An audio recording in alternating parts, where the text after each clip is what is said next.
작년에 노예 기간 중에 점심시간에 이제 교단 선교사님과 같은 식탁에서 식사를 할 수 있는 그런 시간이 있었어요. 근데 굉장히 감동적인 그런 이른바 간증이죠. 간증을 들었습니다. 2013년 캄보디아에서 정말 훌륭하게 그렇게 선교를 하시던 동료 선교사 일가족이 한 차를 타고 가다가요, 대형 교통사고를 당해서 그 6명이 타고 갔는데 거기서 4명이 죽었던 것이에요. 근데 엄마, 아빠, 또 큰오빠하고 이제 둘째, 고등학교 다니던 이 큰오빠 둘째, 첫째와 둘째가 죽고, 이 셋째, 넷째만 어린 딸들이죠. 셋째가 그 당시 10살이었다고 하고, 이 막내가 6살이었다고 하는데, 이 10살짜리 어린 딸 둘만 남은. 그래서 굉장히 많은 사람들이 안타까워하던 그런 일이 있었습니다. 그게 벌써 2013년이니까 뭐 20년이 훨씬 넘은 일, 10몇 년이 넘은 일이 아닙니까? 근데 작년에 이제 선교사님이 중국에서 열심히 선교를 하다가 잠깐 들어와서 이제 노예에 참석하려고 왔는데, 그 2, 3일 있는 동안 굉장히 놀라운 소식을 듣고 전화도 하고 그렇게 했다고 합니다. 캄보디아에서 이 소천한 선교사님하고 굉장히 친한 관계였대요. 근데 그때 10살, 6살 이 어린 아이 둘만 딱 남았는데, 근데 벌써 첫째는 너무너무 좋은 대학에 들어갔고, 둘째는 또 장학금을 받으면서 공부를 하고 있다는 그런 이야기들을 주변에서 듣고 너무 반가워갖고, 그래서 야, 어떻게 뭐 친척이 따로 있는 것도 아니었어요. 10살, 6살 이 애들이 이렇게 훌륭하게 엄마 아빠도 없이 그렇게 자랐을까 해서 안부를 그렇게 물었다고 합니다. 근데 이 첫째 아이가 들려준 얘기가 기가 막혔대요. 엄마 아빠가 꾸준하게 이 10살, 6살 이 아이들이 어떻게 이렇게 훌륭하게 자랐어요? 스스로 그렇게 이야기를 하더래요. 이 남겨진 유산 하나 없었는데 뭐가 있었냐? 엄마 아빠가 썼던 큐티 기도문이 한 5건 정도가 이 아이들에게 이제 한국으로 이제 돌아올 때 그렇게 조그만 짐가방에 쌓여서 엄마 아빠 유품이다 해서 왔는데, 애들이 자라면서 그걸 보았다는 거예요. 그거를. 그러면서 첫째가 얘기를 하기를, 엄마 아빠의 이 기도문을 읽고 그 안에서 발견한 하나님의 은혜가 너무너무 어려서부터, 야, 이런 하나님의 은혜 가운데 우리 엄마 아빠가 살았구나. 그저 사고를 당해서 불행하게 죽은 게 아니구나. 이 꼬마에게도 그렇게 느껴지더라는 겁니다.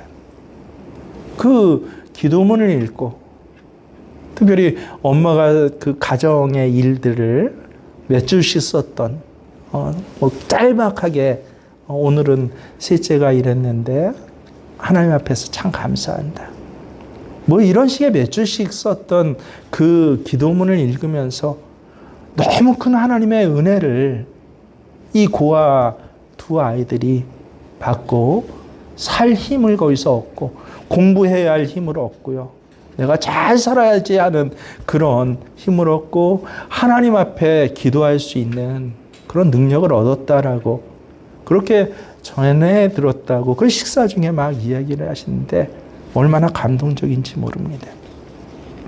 제가 잠깐 알림 소식에 알렸듯이 우리가 계속 작년부터 해오고 있는 게 있지 않습니까? 하루에 성경 5장씩 일독하고 또 적어도 성경 구절 한 개 정도는, 한 절 정도는 암송을 하고요. 무엇보다 중요한 게 뭐라고 그랬죠? 큐티, 성경 말씀을 갖고 큐티를 하는데 그냥 지나가면 아무것도 남지 않습니다. 힘들면 한 줄이라도 그렇게 기도문을 적고 거기에 네, 하나님 감사합니다. 예, 그렇게 하겠습니다. 뭐 이렇게 짧아도 돼요. 아멘이라고. 저도 봤더니 큐티에 그냥 아멘만 써는 그런 날들도 뭐 꽤 있습니다. 그렇게라도 쓰었을 때 그것이 뭐가 돼요?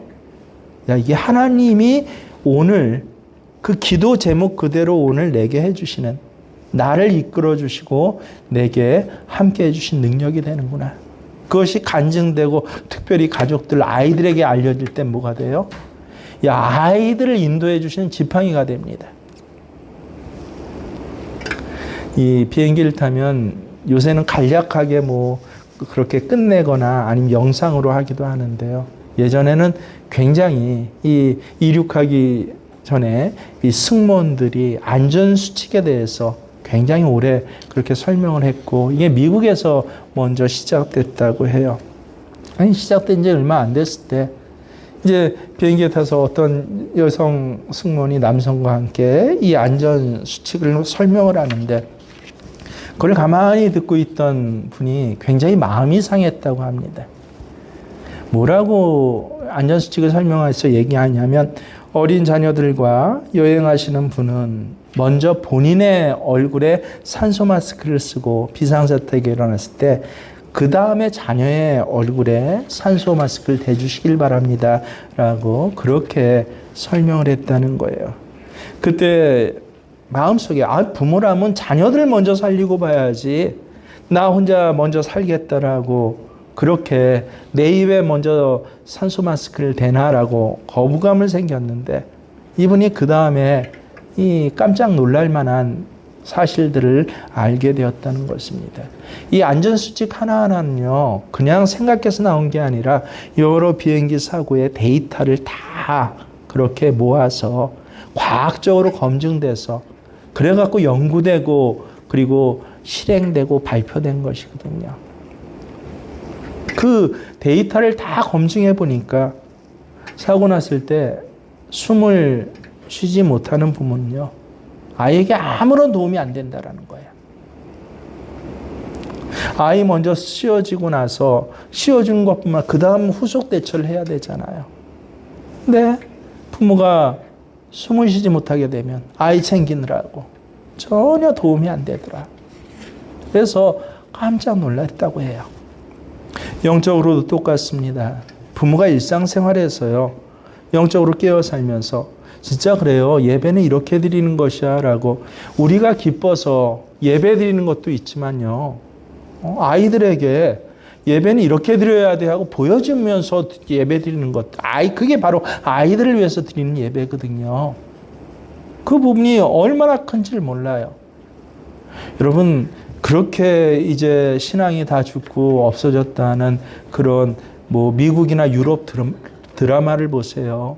예배 드릴 때 어떻게 드려요? 늘 예배 드리는 인원들은 줄어들고 도시에 나갔지만 그래도 신앙을 붙잡고 예배 드리는 사람들은요, 아내와 남편이 같이 앉고 아이들이 앉아서 그래서 예배를 드려요. 찬송 부를 때 크게 찬송을 부르고 아이들이 그걸 견디기 힘들잖아요. 그럼에도 불구하고 때로는 채찍으로, 때로는 달래서 가면서, 부모가 애를 보는 시간 아니에요. 예배에 집중하는 시간 아닙니까? 그렇게 예배 드릴 때 그 자녀들에게 뭐가 돼요? 그 예배가 힘이 되고 능력이 됩니다. 교회 선배들도 마찬가지예요. 여러분, 교회 선배들이 영적으로 이렇게 깨어 있어야 그 다음에 오는 새신자나 신앙의 후배들이 그것을 보고 건강하고 정말 능력 있게 자라죠. 교회 선배들이 영적으로 완전히 세상의 육체에 따라 후패해버리고 죽어버리면요, 그 다음 어떻게 됩니까? 있는 것 자체가 불행이에요. 그거 아십니까? 있는 것 자체가 불행이에요. 건강한 것 자체가 저주라는 거 아십니까? 제가 서울에서 목회할 때 정말 교회가 참 부흥되고 막 하고 있는데, 그 중에 이제 한 장로님이요, 그 당시 70이 넘어서 한 78세 정도 됐는데 그때까지도 이제 교회가 계속 분란이 있어서 은퇴도 안 하고 있는 거예요. 그러면서 식사회 같이 하는데 그래요. 얼마나 이분이 건강한지 제가 깜짝 놀랄 이야기를 해요. 목사님 이거 머리 좀 보세요. 제가 하나님이 복을 주셔서 검은 머리가 나고 있대요. 봤더니 머리가 염색한 것보다 더 시커매요 정말. 하나님 복을 주셔서 언제부턴가 이렇게 검은 머리가 나고 있대요. 근데 그분의 실상은 뭔지 아세요? 교회뿐만 아니라 그 노예에서 정말 안타까운 삶을 사는 분이거든요. 노예를 매일 정치질로 그렇게 시끄럽게 하는 분이에요. 교회에서는요, 늘 어때요? 문제를 일으키고 젊은 집사들 다 떠나게 하고 제가 직접 목회자한테 저 집사를 갖다가 교회에서 처벌을 하라는 거예요. 자기한테 자기가 회계를 맡고 있는데 아니 감사에 문제가 있다고 했다고. 내가 이 교회 역사 30몇 년상 누구도 감히 집사가 장로한테 회계하는 보고를 하는데 회계 보고 내용에 문제가 있다라고 얘기한 사람이 없다고. 저 사람을 내보내라고. 교회에서 제일 충성하고 정말 헌신한 성가대장이었거든요. 지휘를 하면서. 아니 1편이에요. 단편이에요. 그런 사람이 나이 들어서 정말 검은 머리가 새로 나고 있다고 좋아하면서 하나님 나 복 주셨다고 건강하다고 하는 것 그때 제가 느꼈어요. 안타까웠어요. 차라리 자리에 누워있으면 이런 죄들, 이런 악들을 행하고 다른 사람한테 마음에 상처라도 주지 않을 텐데 야 건강한 것이 반드시 복이 아니구나. 여러분 어떻습니까? 영적으로 죽어있는 사람 밑에서는요. 건강한 아이들이 자라날 수 없어요. 건강한 신앙의 후배들이 자라날 수 없고 교회 풍토가 정말 건강하고 아름답게 세워질 수 없는 것입니다. 그래서 우리가 영적으로 건강하려면 매일매일의 삶, 어떤 특별한 날들, 절기 그때뿐만 아니라 매일매일의 삶에서 하나님의 정말 내게 하나님께서 이렇게 역사하시구나라고 하는 것을 반드시 누려야 하는데 그때 기억해야 할 게 무엇입니까? 눈에 보이고 귀로 듣는 것만의 어떤 체험에 의존해서는요. 하나님 만날 수가 없다라는 것. 제가 목회하면서 점점 뚜렷해지고 분명해집니다. 눈에 보이는 것으로 저는 기적을 굉장히 많이 보았습니다. 하나님께서 저를 통해서 때로는 굉장히 놀라운 이적들을 행하시기도 했습니다. 근데 그 눈에 보이는 것으로는 그걸로는 하나님 만나게 할 수 없다라는 것이에요. 점점 분명해지는 게 뭐예요? 하나님의 말씀에 근거해서 그게 먼저예요. 그리고 그 다음에 그 말씀을 내가 믿었는데 그 믿음대로 어떻게 말씀이 이루어지는지 체험하는 삶, 이게 신앙생활이구나. 항상 먼저 보고 그 다음에 믿으려고 하면요. 그러면 한 달이 지나고요. 1년, 2년, 3년, 10년, 30년이 지나도요. 그 삶의 자리에서 하나님의 역사가 전혀 안 나타나요. 그래서 얘기하는 게 뭐예요? 한 3년쯤 지나면 여기 3년 다 지나셨나요? 난 하나님의 일상의 기적을 경험해 보지 못했어 라고 고백할 수밖에 없는 것입니다. 왜요? 체험을 통해서 믿으려고 하기 때문에요. 그럼 어떤 형태로 하나님을 만나죠?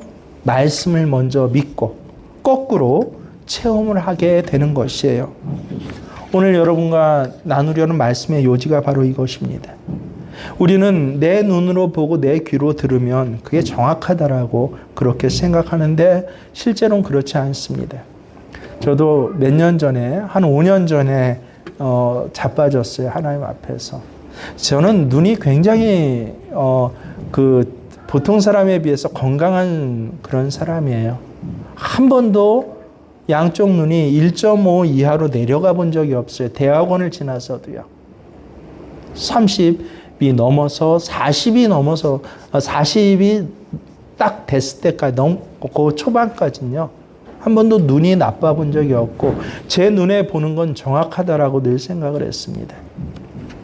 근데 어느 날인가부터인가 그 전도사님이 이제 주보를 갖다가 보내잖아요.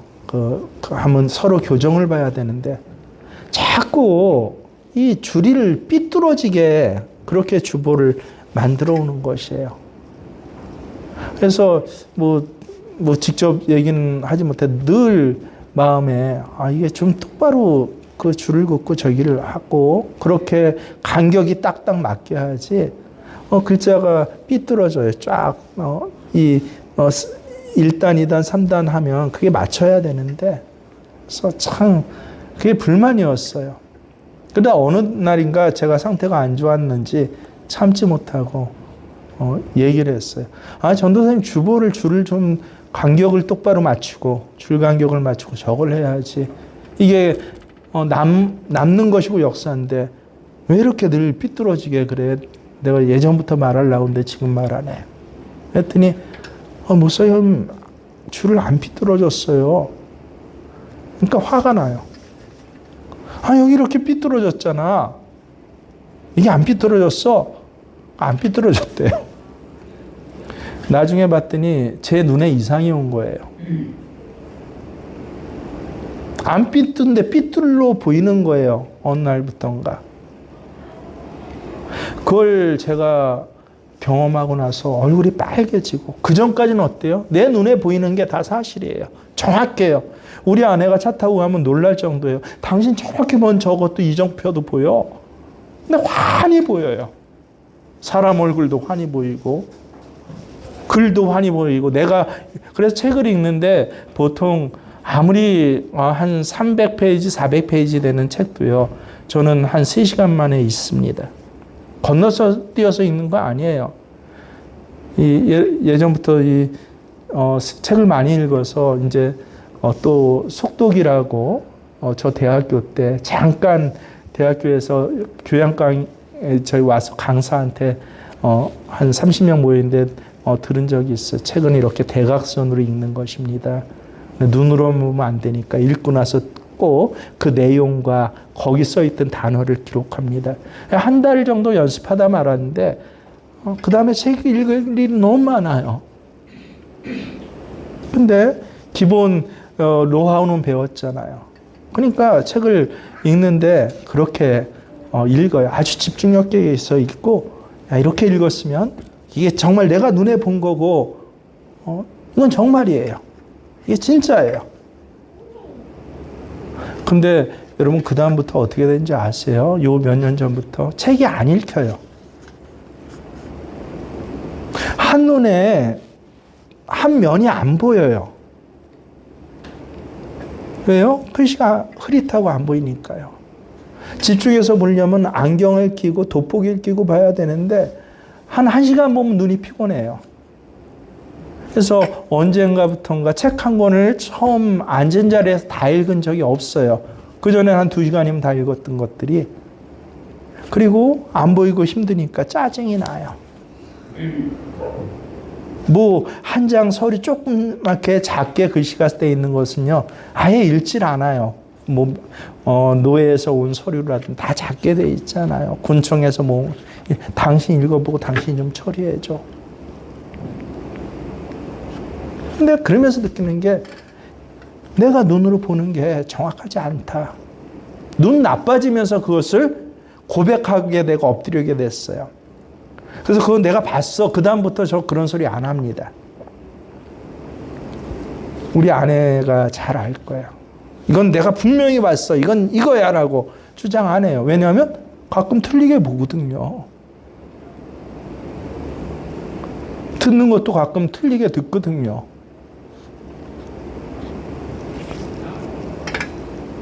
눈으로 보는 것에 의지하게 되면요, 후패해질수록 어떻게 돼요? 이젠 아예 보지도 못하게 되고 짜증만 내고요, 고집만 세워져요. 남아있는 것 자체가 힘들어져요.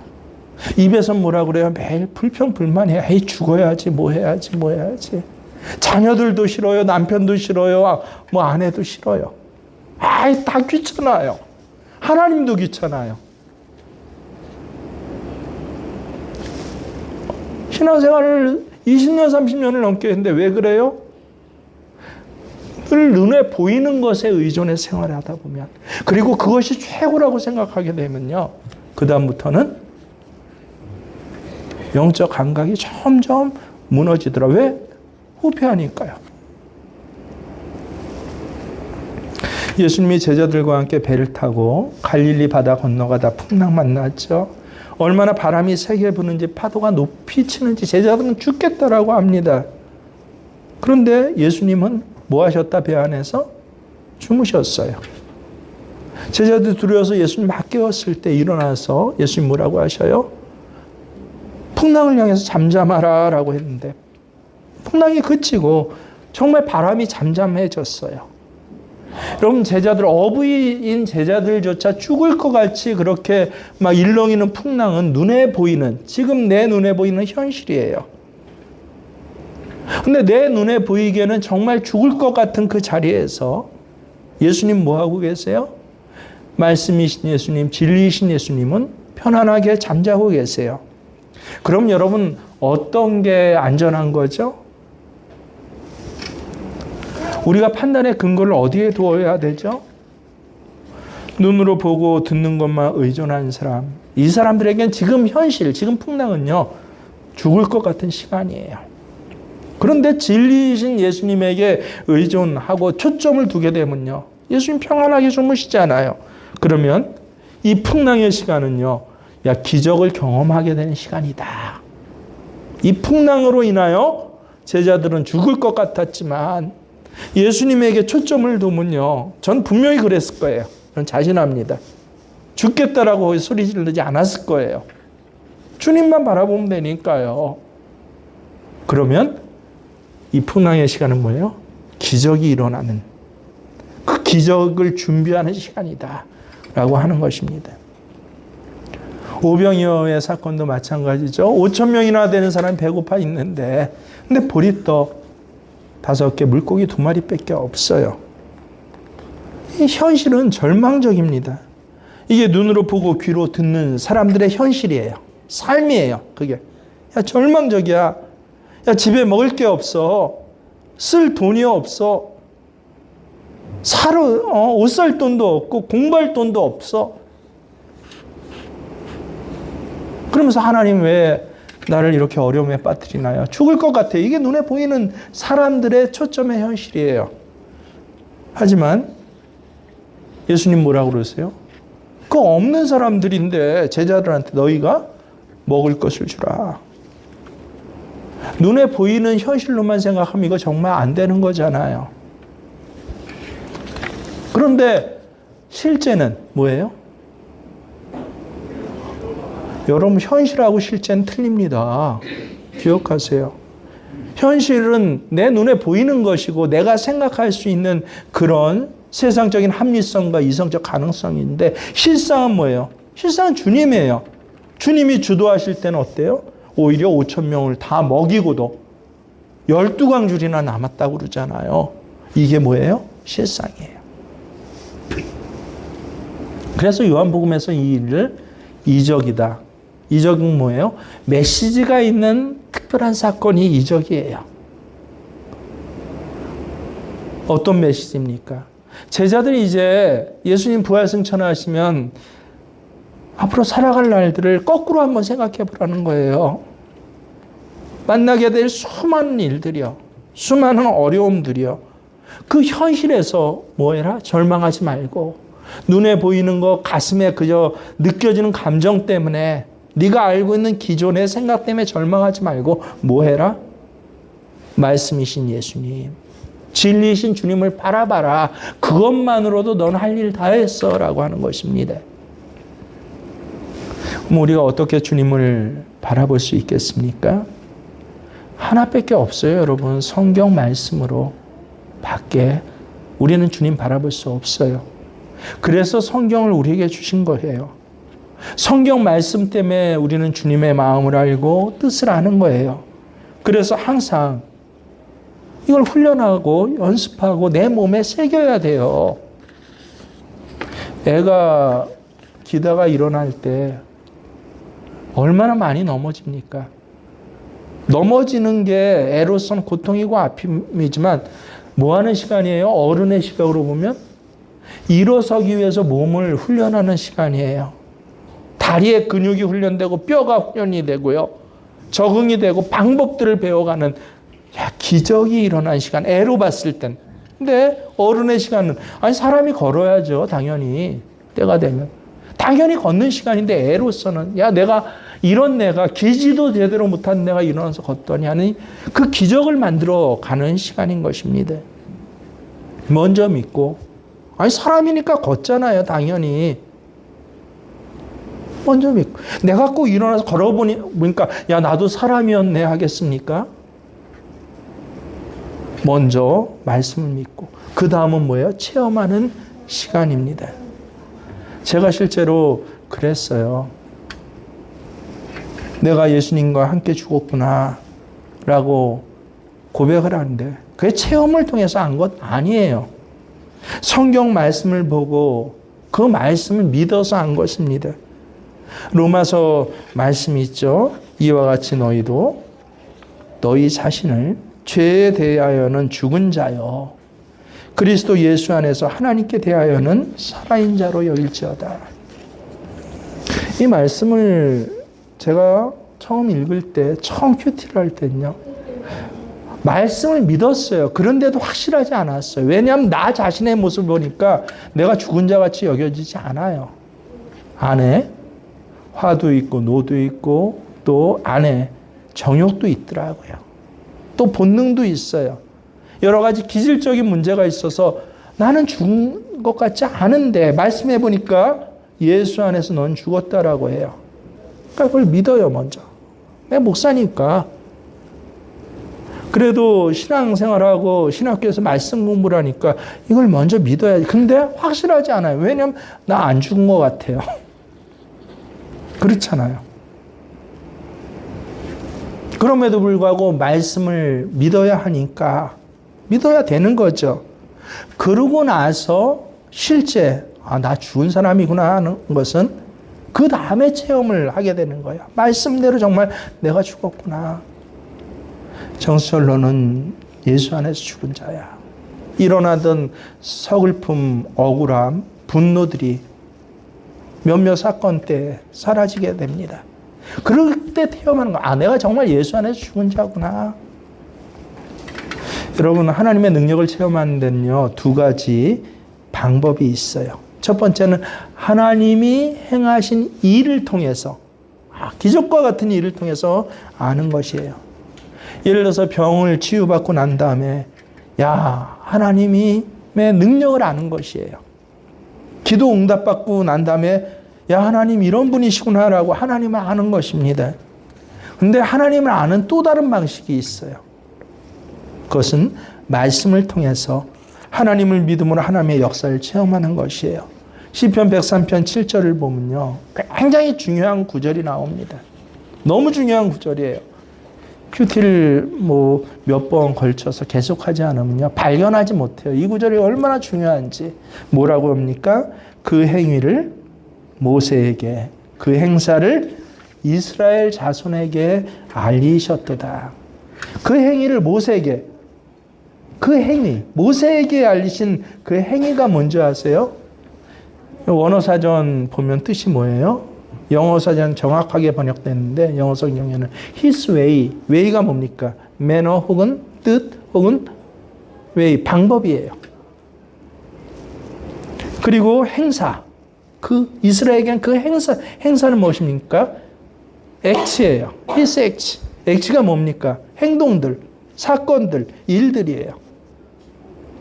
하나님이요, 이스라엘 백성들에게 당신을 드러내실 때는 뭐로 드러나셨다는 거예요? 하나님이 행하시는 일들로 드러내셨다는 것입니다. 액치로. 근데 모세에게는요, 다른 내용으로 드러내셨는데 그게 뭐예요? 하나님의 뜻을 알려주셨다. 모세가 하나님의 일들을 본 게 아니라 모세에게만은 특별히 하나님의 뜻을 알게 하셨다. 그래서 새 번역에서 정확하게 쉽게 번역을 해요. 뭐라고 번역한지 보세요. 모세에게 주님의 뜻을 알려주시고 이스라엘 백성들에겐 어떻게 했다가 해요? 주님의 행적을 알려주셨다라고. 두 가지 방법이 있다는 거예요. 하나님을 알려주시는 방법, 하나님의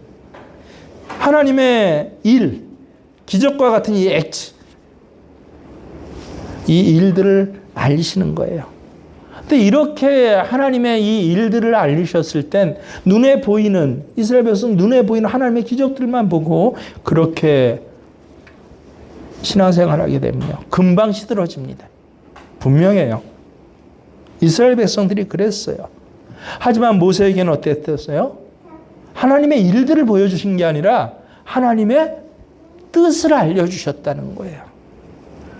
때로는 하나님의 일들이 일어나지 않을 때도 있어요. 눈에 보이는 일들이. 하나님이 역사하지 않는 것 같은 그런 때가 있습니다. 근데 그때에도 하나님의 뜻은 뭐 하고 있어요? 제가 아까 고백했죠. 하나님의 뜻은 진행되고 있구나. 하나님의 뜻은 이루어져 가고 있구나. 하나님이 내 눈에 보이는 역사를 행하지 않으셔도 하나님이 지금 일하고 계시는 그 뜻, 하나님의 뜻대로 운영되고 있구나. 저는 제 가정이 하나님의 뜻대로 운영되고 있다는 걸 분명히 믿습니다. 눈에 지금 잠깐 보이지 않을지라도 저는 우리 교회가 그렇게 운영되어 가고 있다. 하나님 경영해 가고 계시다라고 믿어요. 여러분, 이 하나님의 일들을 보는 것에 의존한 신앙과 하나님의 뜻을 알고 그것을 믿는 신앙이 굉장한 차이를 가지고 있어요. 오늘 말씀에 정확히 그 내용이 나오죠. 우리는 하나님이 행하신 일들을 통해서 하나님이 어떤 분이신지, 그래서 오늘 시편 103편에도 이 3절부터 6절까지 하나님이 행하신 일들 때문에 내가 하나님 알아요라고 고백을 해요. 그가 내 모든 죄악을 사하시며 내 모든 병을 고치시며 내 생명을 파멸해 속량하시고 인자와 긍휼로 관을 씌우시며 내 소원을 만족하게 하시고 새롭게 하신다. 공의로운 일을 행하시고 심판해 주신다. 하나님의 일들이 눈에 보여져요. 이 모든 것이 하나님의 행하신 일들이에요. 이게 다윗이에요. 다윗이 어려서부터 한 4살, 5살부터 성경에 이제 등장하기 시작하는데요. 80이 넘기까지 등장을 하잖아요. 15살부터 80살까지 하나님께서 행하신 일들이 있어요. 다윗의 인생에, 여러분의 인생에도 있잖아요. 죄악을 또 사해 주셨어요. 때론 저는 병도 실제 죽을 병을 고쳐주셨어요. 때론 내 생명, 내 영을 파멸해 속량하셨어요. 인자와 긍휼로 내게 간을 씌우셨어요. 하나님의 이 놀라운 구원의 일들을 기억하면서 오늘 다윗은 하나님을 찬양하고 있는 것입니다. 근데 하나님의 일들, 이 기적들, 행위들만으로 하나님 찬양하려고 한다면요, 기적이 일어날 때는 하나님 찬양하지만 만약 기적이 일어나지 않으면요, 그때는 찬양 못해요. 그냥 시들어버리거나 더 나아가서 원망하고 불평하고 조롱하고 조소하기까지 합니다. 제 가장 충격적인 들었던 이야기가, 그렇게 제가 교회 나가서 예배 드리는 걸 진짜 여러분 팔목이 부러질 정도로 때려가면서 막았던 아버지가요, 나중에 안 되니까 뭐라고 저한테 얘기를 한지 아세요? 나도 대학 다닐 때 청년부 회장이었대. 근데 그거 아무것도 쓸데없고 소용없는 짓이야. 교회 같은 거 정말 소용없고 쓸모없는 짓이야. 교회 가지 마. 이렇게 돼요. 여러분 안 그렇습니까?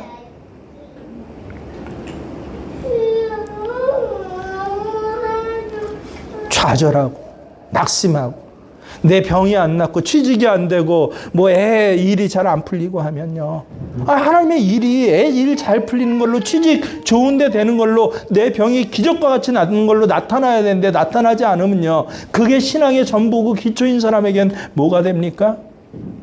낭만과 좌절밖에 안 돼요. 나도 대학 다닐 때는 청년회 회장까지 했어. 나도 옛날 집사 때는 이렇게까지 했어. 야, 처음 예수 믿고 내가 얼마나 많이 헌신하고 저거 했는데, 뭐, 별 소용이 없더라. 그냥 주님 하며 살아가는 거지. 거기다 배운 건 있으니까 또, 교회 안 가고 예배 안 드리면 뭐가 찜찜해요. 뭐 여지껏 믿어 샀는데 이렇게 살다 가면 되지. 여러분, 이게 신앙입니까? 이게 신앙이에요. 반드시 이렇게 된다. 반드시 이렇게 된다. 이스라엘 백성들이 실패한 이유가 여기 있잖아요. 그래서 하나님의 역사, 하나님 행하신 일에만 관심이 있으면요. 뭐라고 합니까? 고린도전서에서 유대인은 표적을 구하고 표적만 구하게 돼요. 끊임없이 기적만 구해요. 홍해가 갈라지니까 하나님 믿어요. 하나님 위대함을 찬양을 합니다. 출애굽기 18장이죠. 공동체 처음으로, 인류 역사상 처음으로 공동체의 찬양이 나와요. 미리암과 함께하는 여인들, 아론과 함께하는 남성들이 함께 화답을 하면서 어마어마한 찬양을 부릅니다. 그러다가 사흘 후에 마라의 스물을 만나니까 어떻게 해요? 금방 원망해요. 르비딤에서 마실 물 없으니까 이스라엘 백성들이 한 말이 뭔지 아세요? 하나님이 계신지 안 계신지 하더라. 그러다가 바위에서 샘이 솟아나자 또 내 영혼아 우물물아 솟아나라라고 또 찬양을 해요. 처음 만나를 먹을 때도 여러분 그랬던 거 아십니까? 만나라고 우리말로 번역했는데 원어 성서에 보면 만흐예요. 만흐가 무엇입니까? 야, 이게 도대체 뭐야? 야, 기가 막혀. 어떻게 이런 음식이 있을 수 있어? 라고 감탄사예요. 감탄사, 만흐라는 게. 이 감탄사가 만나 음식 이름이 된 거예요. 하나님이 주신 음식 이름이 이스라엘 백성 너무 감탄해서 야, 기가 막히다. 그런데 나중에 신명기에 가면 어때요? 이렇게 꿀과 같이 맛있었다라고 쓰인 만나가 뭐라고 합니까? 시간이 지나면서 맛이 없어져요. 별것 아닌 것 같아요. 민수기에는 아주 구체적으로 나옵니다. 기름 섞은 과자처럼 느끼기 시작했다. 느끼해져요. 질려버려요. 예배드리는데 찬양하는데 찬양이 처음에는 열정이에요. 쌓여요. 근데 시간이 지나니까 또 내 환경과 상황이 달라지니까 어때요? 그런 분들이 있잖아요. 점점 재미가 없어요. 나중엔 느끼해져요. 맛이 없어요. 찬양의 맛이 뭔지를 몰라요. 아예. 기적을 볼 때만 하나님 믿으려고 하면 늘 불안합니다.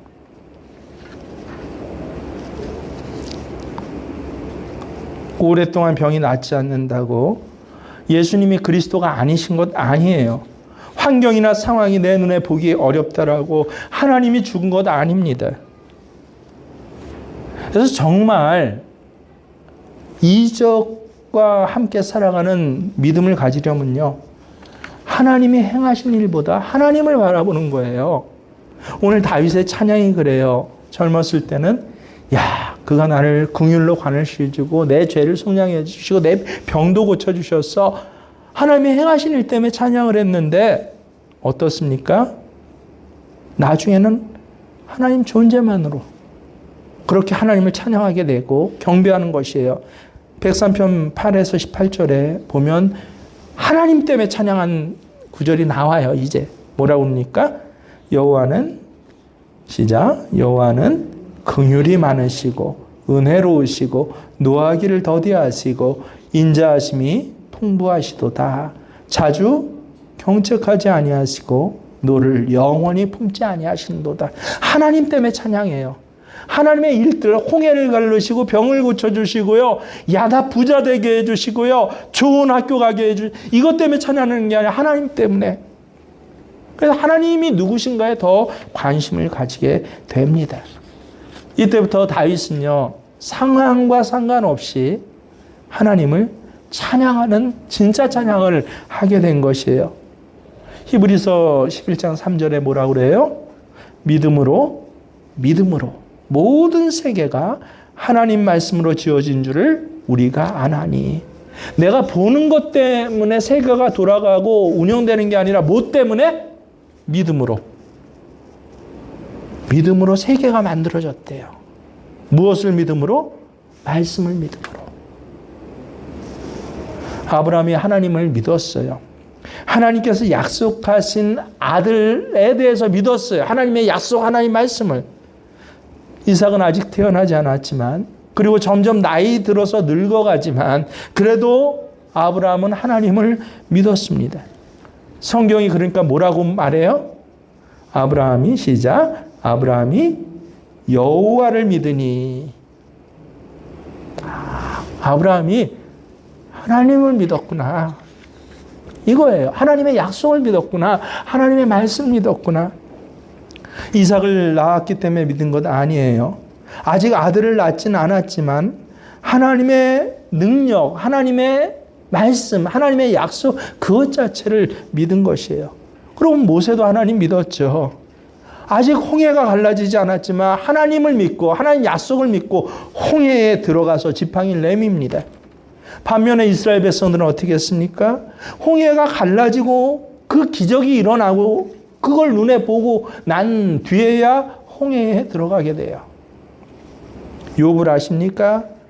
사단이 하나님 앞에서 욥을 참소하잖아요. 하나님, 욥이 하나님이 자꾸 뭘 주시고 좋은 것 주시니까 하나님을 섬기고 믿는 것이지 다 뺏어간다면 하나님 안 믿을 거예요. 하지만 사탄은 욥을 잘못 봤어요. 욥이 하나님을 섬기는 것은 단순히 하나님이 다 주셔서가 아니에요. 다 잃어버린 후에 욥이 뭐라고 고백합니까? 우리의 고백으로 고백하십시오. 저도 함께 고백합니다. 시작. 주신 자도 여호와시오, 취하신 자도 여호와시니 여호와의 이름이 찬송받을지어다. 성경에 나오는 우리의 정말 건강한 신앙의 선배들은 다 이랬어요. 다니엘과 세 친구도 마찬가지입니다. 우상한테 절하지 않는 이유로 풀무수 속에 집어 던지겠다라고 협박을 받잖아요. 죽을 지경에 딱 앞에 놓여 있을 때 이들이 뭐라고 고백해요? 함께 왕이여, 우리가 섬기는 하나님이 계시다면 우리를 맹렬히 타는 풀무불 가운데서 어떻게 해요? 능히 건져내시겠고. 야, 이거 좋은 믿음이에요. 근데 더 기가 막힌 믿음이 있어요. 그렇게 하지 아니하실지라도 왕이여, 우리는 우상 섬기지 않겠습니다. 우리는 하나님 믿고 찬양하겠습니다. 하나님을 알았다는 거예요. 하나님을 믿었다는 거예요. 초대교회 성도의 신앙도 마찬가지죠. 핍박과 환난, 그들을 넘어뜨리지 못했어요. 편안한 가운데서 그들은 믿음에 산 것 아닙니다. 예수 믿음 부자 되고요. 예수 믿음 병 낫고요. 예수 믿음 편안해져요. 저는 한 번도 그렇게 전도해 본 적 없어요. 예수 믿음은 구원받아요. 예수 믿음은 예수님을 알게 돼요. 예수님과 함께 해요. 순교당할 때도 있고 손해볼 때 참 많습니다. 그럼에도 불구하고 저들은 뭐 했다고요? 기뻐했더라. 그 사도행전에 뭐라 그래요? 그 이름을 위하여 능욕받은 일에 합당한 자로 여기심을 기뻐하였다. 여러분, 초대교회 성도만 이 특별한 신앙 가진 거 아니에요. 20, 30년 전에 신앙생활했던 권사님들만이 이 특별한 신앙 가진 거 아닙니다. 사실은 지금 이 자리에 있는 저와 여러분 모두에게 약속된 똑같은 하나님 말씀이에요. 우리는 그것을 믿어요. 우리는 분명히 점점 하나님 알아가게 되고 점점 저는 거룩한 사람이 될 것입니다. 여러분, 저는 거룩한 사람 될 것이에요. 어떤 사람이 이렇게 얘기하면요, 저 참 교만하다 할지 모르겠는데, 제가 교만해서가 아니에요. 말씀이 그렇기 때문에 그래요. 제가 거룩해지고 깨끗해지고 나서 난 좀 더 거룩해졌어? 아니에요. 하나님 말씀이 뭐라 그래요? 데살로니가전서에서 평강의 하나님이 친히 너희를, 저는 여기에 제 이름을 넣어 있습니다. 평강의 하나님이 친히 정승철을 온전히 거룩하게 하시고 또 정승철의 온 영과 혼과 몸이 우리 주 예수 그리스도에 강림하실 때 어떻게 하시리라? 흠없게 보존되게. 그래서 너희를 부르신 이는 미쁘시는 이 일을 누가 이루셔요? 그가 또한 이루시리라. 하나님의 약속이에요. 야, 내가 너를 구원했으니 이제 너 고아 아니야. 내가 아비처럼 너를 그렇게 함께하고 너를 함께하는 정도가 아니라 잘 먹고 잘 살게 하는 정도가 아니라 뭐 해주시겠다고 해요? 나를 거룩하게 해주시겠어. 하나님, 난 그런 존재가 못 돼요. 그런 인격이 전 못 돼요. 그런 품성이 아니에요. 근데 말씀을 보니까 나를 거룩한 일을 누가 행하신다는 거예요? 하나님이 이루어 가실 거야. 저는 이 말씀 믿어요. 여러분도 믿습니까? 여러분도 거룩하게 되어 가실 것입니까? 왜요? 하나님이 이루어 가셔요. 그 말씀을 내가 믿어요. 약속하셨고 이 약속을 믿기 때문에. 그래서 날마다 내가 할 일은 뭐예요? 매일 풍랑이는 현장을 보면서 나 죽겠다고 혹은 이리 뛰고 저리 뛰고 죽을 것 같이 하다가 기진하고 낙진하는 게 아니라 왜요? 풍랑일 때 오히려 자는 예수님 바라봐요. 예수님 거룩을 이루어가는 거예요. 문제가 있을 때 오히려 이 문제를 지금 하나님께서 보이지 않는 곳에서 해결해 가고 계세요. 그래서 나는 그 하나님을 바라보는 거예요. 그래서 오늘 찬양할 수 있어요. 좋은 일이 생겨서 찬양해요? 아니요. 누구 때문에? 하나님 때문에. 예수님 때문에 찬양할 수 있어요. 요한일서 보세요. 하나님의 사랑이 우리에게 이렇게 나타난 바 되었으니 하나님이 자기의 독생자를 세상에 보내심은 저로 말미암아 우리를 살리려 함이라. 아, 지금 하나님이 나를 살리려고 행하시는 중이시구나. 내 눈에 보이는 줄이 삐뚤어 보여요.